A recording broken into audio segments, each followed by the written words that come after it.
How Overwatch Ranked should work in my humble opinion. Hi Morgan, thanks for giving me the opportunity to explain exactly how I think Overwatch ladder should work.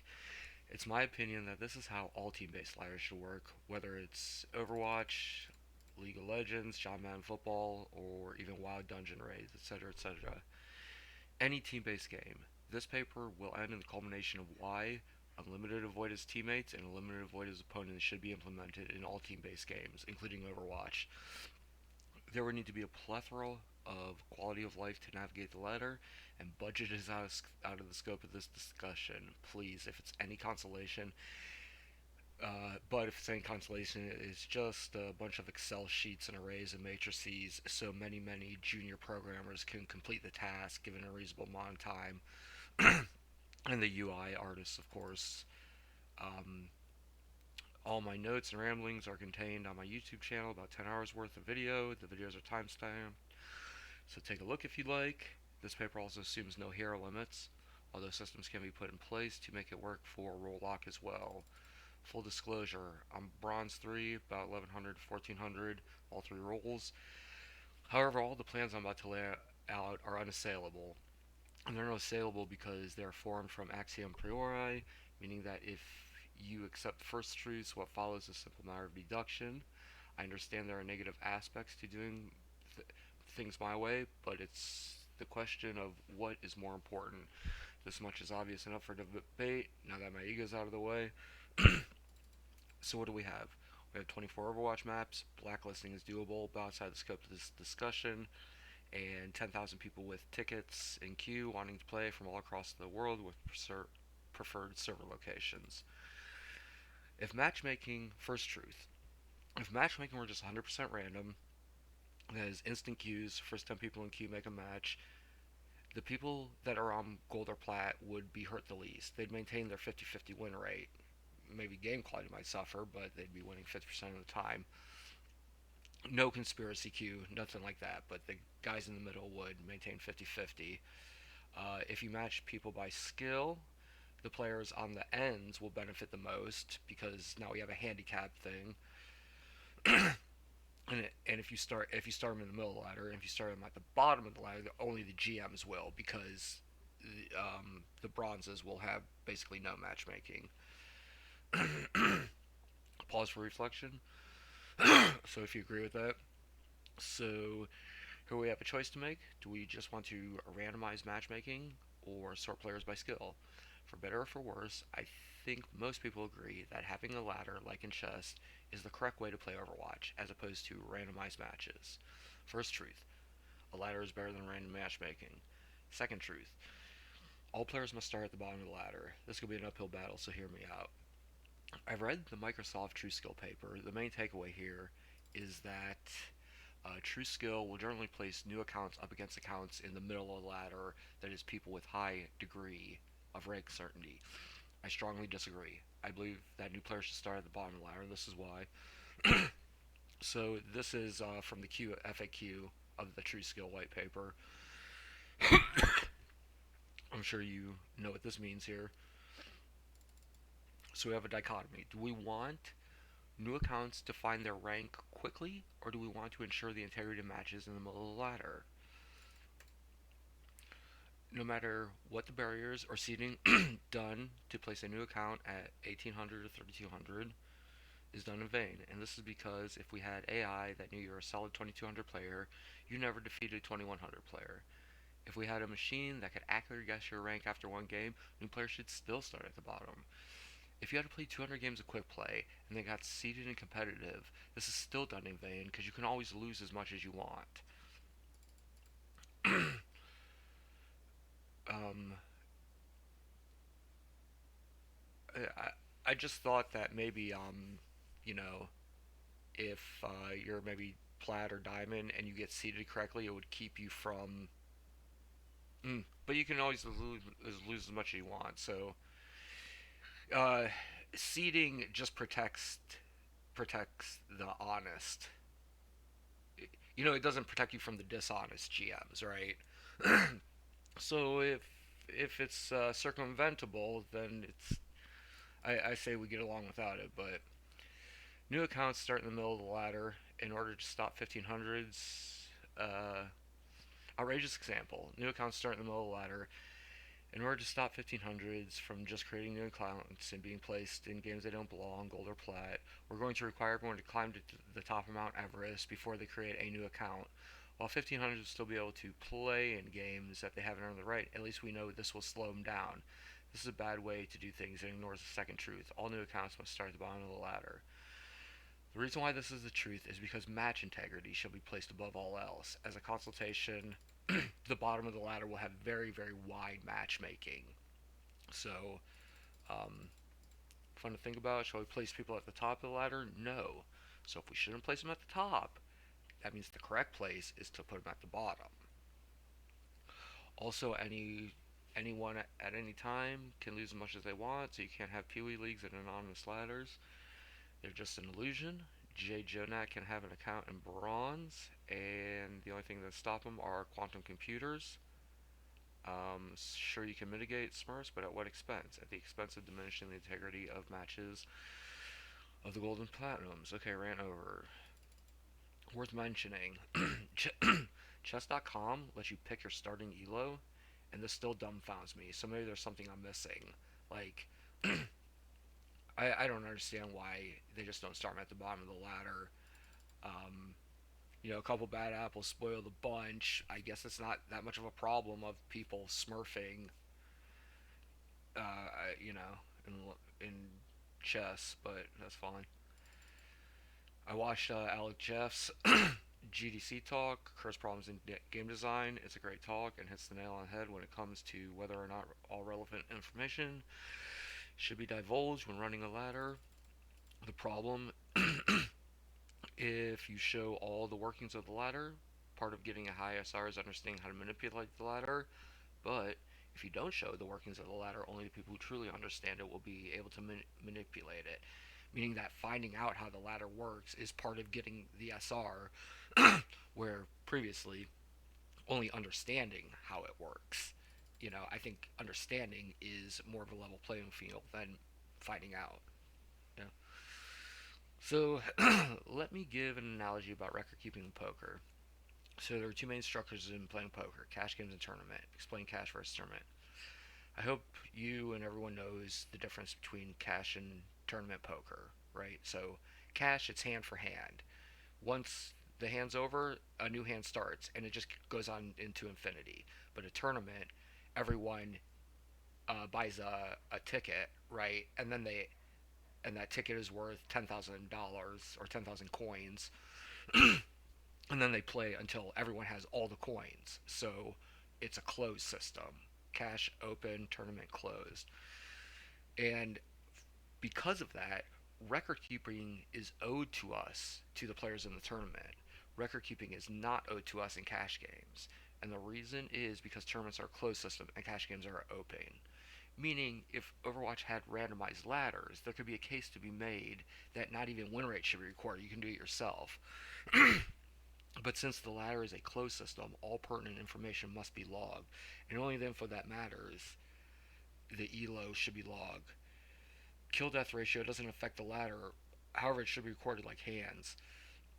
But it doesn't need to be logged. But just like hands in poker tournaments, they should be logged, right? Like the entire tournament needs to be logged, where because it's a closed system.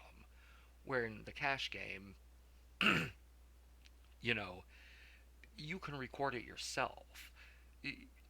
Obviously, it'd be nice if they recorded it for you, but we can say they're more obliged to do it in the tournament as opposed to the cash. There should be no private profiles. You can hide non-ranked game info if you want, and you should be able to view everyone's replays. You don't have a boxing match or a football game behind closed doors. While I have no other choice to trust Blizzard isn't doing anything nefarious, it's not the correct way to go about things. Sports and third-party viewers are one and the same, although the internet presents new opportunities to do things differently than the past 5,000 years, right? It's just, you're like playing a boxing match behind a curtain, or like a football game where there's only one referee and no audience. Like that's just not sports, right? But Alright, third truth. All the ladder and the matchmaking and the matches must be made public. So let's recap the three truths so far. Right? Ladder is better than random. New accounts have to start at the bottom. All information is public. That is contained within. If it happens in the ladder, it's public. So that's basically everything. I don't know what you'd want to hide. Maybe your arcade win rates, or but not competitively seeable, right? Like if it by making something competitive and in the ladder, it all has to be public, or it should be, right? You can argue it, and I'd listen, but all right, go to slides. Go to slide explains exactly how. All right, so here is how the ladder should work. Okay, I wish exactly how free-to-play ladders make money. I wish Overwatch was 15 versus 15, no hero limits. Coin system for Mercy linebacker right field. I give people half my winnings if they play Mercy and win with me. A menu needed for this, but that's down the road. Yahoo Games must have had too low of revenue margins for the executives to be interested, and perhaps this model is also not lucrative. But I'll explain it anyway. Mind you, this slider is good for John Madden Football and League of Legends, etc. So I don't want like YouTube type ads in the client to generate revenue. Can you reject matches? Yeah, maybe, but we'll get to that later. Um, this is the best way I can think to make free to play anonymous, unmoderated. That's the thing, right? Free to play, anonymous, unmoderated team based ladders. So it's doable. So we have quick play and competitive. Excuse me. Quick play and competitive, but quick play is a full round. It's not half rounds like currently. Everything about quick play is the same, right? Namely, how people leave, new people come in. All new accounts start with 0 tokens. You can buy these in game or earn them by playing quick play. Let's say you have an average player. We want them to spend about $5 a month, so it's $25 a game. Quick play is free to play. Quick play is insta queue. No MMR, no matchmaking. So in this quick play that we're making up, there's no matchmaking, no stats, none of this stuff, right? None. No text chat, no voice comms, maybe more commercials, right? This is free to play. You enter this, you enter quick play, right? Give them a mini map and a ping. So once you play about 10 games, you get a free token to play competitive with, right? And how much you earn would depend on ad revenue and everything. So each game of competitive costs 1 token to play. When you win a game, you get your token, right? And you get some part of everyone ponies up a 25 cents. And when you win, you take your opponent's 25 cents, but you actually only get like 23 cents, right? And 2% goes to the house to, you know, and right for servers and new heroes. And notice how he's right. No snow. I love May snowball fight, but that's I don't know. It doesn't have anything to do with this. It's just important that the revenue earned from competitive is used to fund competitive, right? And that includes the art, right, for drawing the new heroes and the maps and everything. Um, and likewise, this revenue is not to pay, right? No moderation. Set it and forget it ladder. Okay, so people will, if you think that people will farm noobs for coins, too bad, right? Just gotta, a bunch of QOL to prevent that. Let's start from the beginning. You're the first person to log in Overwatch. You can either buy tokens to play competitive or play quick play for free. If you choose to buy tokens, play competitive, the very first game placed at the bottom of the ladder, right? So if there's this many people in the ladder, you are to, if there's 256 in the ladder, you're 250, 260, I mistyped that there, to 257. Okay, right, so you're right under the lowest guy. So here's how the ladder works. So in the end, I would probably agree to use Elo or Glico or something, but let me explain my way. It's the thing about my way is it's not wrong, but you could find something better. Um, One thing to mention with True Skill matchmaking formula, current ladder does have all players 1 to 40 millionth. Yeah, so when you have a Elo ladder, they are ranked 1 first place to last place, right? And the degrees of separation between them is probably pretty standard. You know, um, it'd be different from the bottom to the top, but let's keep going. If you beat the champ, you are the champ. I'd love to hear this. I'd love to hear an argument, but if you beat the champ, you are the champ. So in my ladder, if the first, second, third, and fourth and fifth place in the ladder got beaten by the a millionth and 30 millionth in first and 30 millionth in second, right? This is the group. It's possible to have this type of match in my ladder. All those people in 30 millionth place, they're first place, right? These guys beat the champ. They are the champ now, right? And and the whole team is first place. There's ties, right? So this probably never occur in GM, right? You're allowed to sell accounts, right? I've named this all in previous videos, so I'm kind of skipping through it. Some people may claim how absurd this is. These people do not believe that if you beat the champ, you are the champ. Likewise, Shaquille O'Neal doesn't need to play high schoolers for everyone to know that he's better than them. And we're not saying that if a high schooler beat Shaquille O'Neal in a game of one-on-one, that they'd be better than him. But for purposes of listing people that are above Shaquille O'Neal, better or not is a question for another day, right? The high schooler is above Shaquille O'Neal on the list. We're not saying that he's better than him. We're just saying that he is ranked higher, right? Well, how can you be ranked higher if you're not better than him? Well, he beat him. He beat him. So it's two different words, right? Better, higher on the list. Don't try to confuse the two. Um, there will also be a secondary rank, meaning secondary rank if you're 80th spot for 5 games in a row. If you defended that spot, it's also recorded. You could say your friend, yeah, but I held it, right? So all the rankings. This guy is in 40, 45,678th place, and he's successfully defended that rank 4 times in a row, meaning he's won. But those matches that he won, he was the he had no opponent better than him, right? So his rank didn't ascend, right? Okay, how the matchmaker works. This is kind of tough. All the information is public, even if it's hard to explain. Note that the larger the team, the better the chances. So, w- the more people you have on the team, the better this is for noobs. Because if it's 3v3,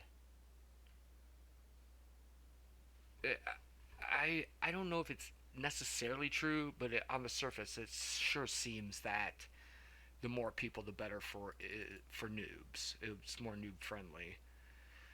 Limited void as opponents are available.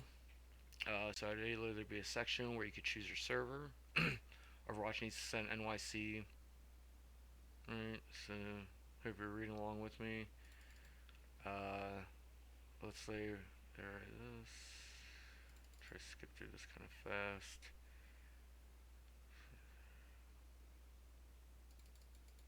Okay. So my voice is getting tired.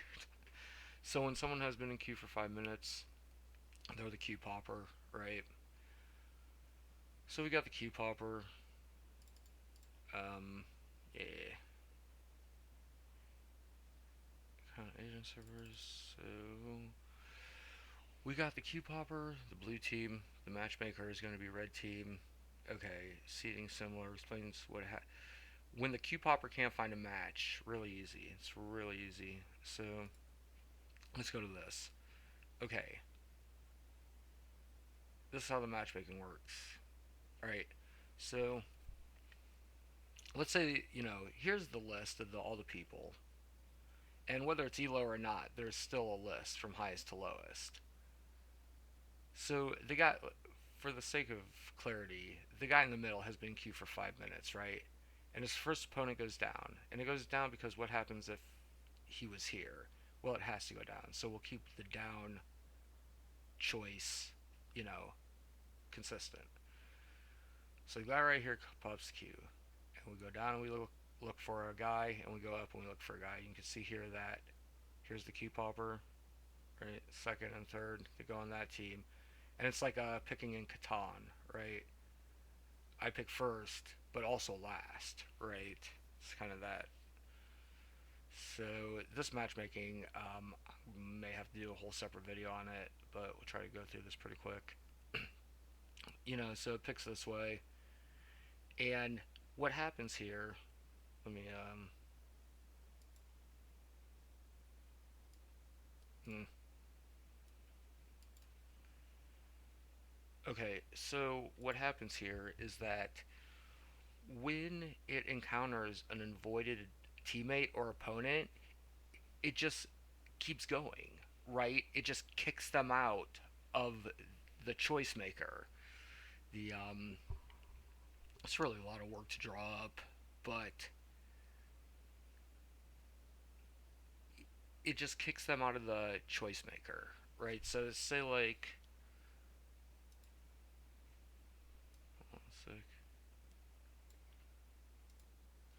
Okay, so I need to do more work on this, but I know there is a way. I just need a real smart algebra person right next to me and tell him what I want, and he can write the algorithm, right? So the problem I'm having is to actually find the match, to actually get the match. But the disagreement that we have here is that you're having problems giving unlimited avoids to GMs and letting them five stack, but you're not allowing bronze people into their matches. Which do that, and there will be no problem, right? If there's unlimited grouping and unlimited avoided friends and opponents, right? That and you can, everyone can meet each other in the ladder, then there's no problem, right? Um, since this is dragging on, I will kind of skip over this and maybe make a separate video, but hopefully you can read all that. Let's see. Okay, so back to here. It's taking a lot longer. I should have done a better job of editing. So let's see. Unlimited void slots. So unlimited void slots. If you can pick your friends and you only play with them, then unlimited teammates. It's the same thing, right? Now, unlimited void requires a simple solution, a very small amount of decay each day you don't win a match. Not talking about rank decay, talking about MMR decay. That's the beauty of my rung system. So, if you avoid all opponents better than you, then you'll never climb. But you will climb in an elo system because you can farm. You can't farm a lot, but you can farm points off of people who are worse than you. See, in my rung system, you have to beat the best to be the best, and if you avoid the best, you'll never climb, right? So, quality of life to navigate the ladder. Two main sliders on blank and avoid his teammates and opponents, right? Obviously, 99% of the GMs are going to avoid mid golden down. I don't know. We'll just keep going, but player directory, right? Always. I knew I wanted player directory since Rated Battlegrounds. Show the profile slide I made. This is how you do PvPs or at all budget. Oh yeah, you want to show the. So I will throw it in really quick. Um, this is. These are buttons that you push, right? So you give them thumbs up and thumbs down, and this is how you run an unmoderated ladder. I think we need to talk all the QOL. Yeah. More QOL, right? Yeah. Okay, so that's it. Sorry this was all messy. It's 24 minutes long now, but um, yeah, sorry. The presentation was sloppy, but hopefully I got all my points across. Thank you.